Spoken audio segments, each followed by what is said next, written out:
This is an RTV6 update, working for you. Hello, I'm Nicole Griffin, and these are your latest headlines from the RTV6 newsroom. The COVID-19 pandemic has been especially hard on small businesses, as many were forced to shut down or close inside dining. But here in Indianapolis, Verizon Wireless is helping with its COVID Small Business Relief Fund.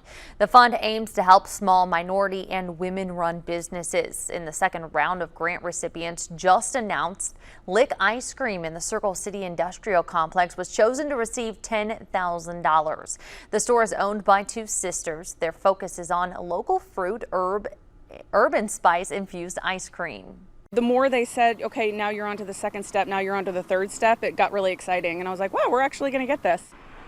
Well, with the grant money, they plan to hire another employee and open their new location at the Coca-Cola bottling plant. A total of 750 small businesses nationwide who have limited access to financial resources will receive the grants from Verizon and nonprofit impact lists.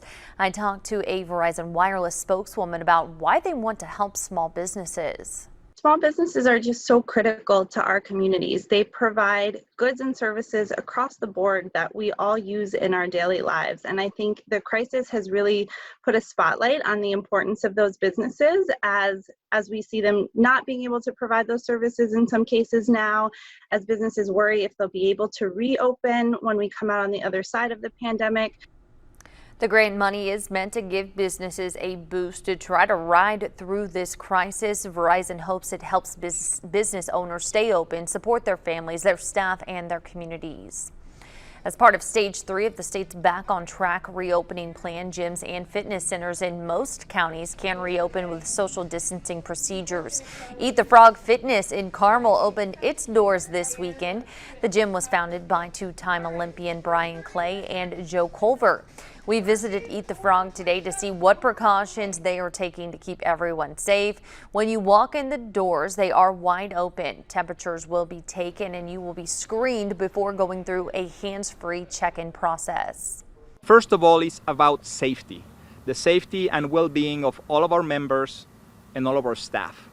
So for starters, we're opening today with a 25% capacity. And this is basically to allow enough physical separations between members during classes, allow that social distancing to happen. It is different once you get into the studio and you have me as a coach, motivating you and pushing you a little more than you probably would on your own. But I think it's just going to take, just like anything else, a week or two to get people back into the routine, back into lifting weights, heavier weights than what they traditionally have. They'll work the soreness out and we'll be back into the groove in no time.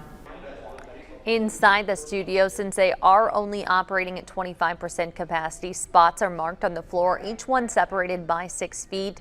The Indianapolis Mass Ave Fitness Center will eventually reopen once Mayor Hogshead allows gyms and fitness centers in the county to move to stage 3. Kyle.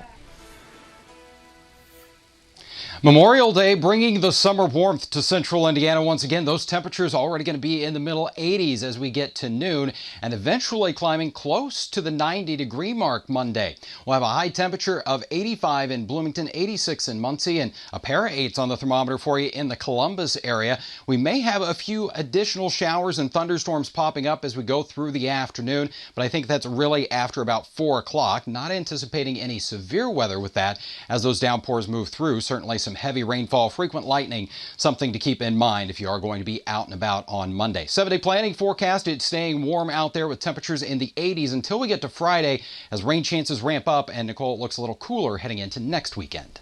Kyle, thank you. For more weather and stories that you need to know, download the RTV6 mobile app. Thanks for joining us.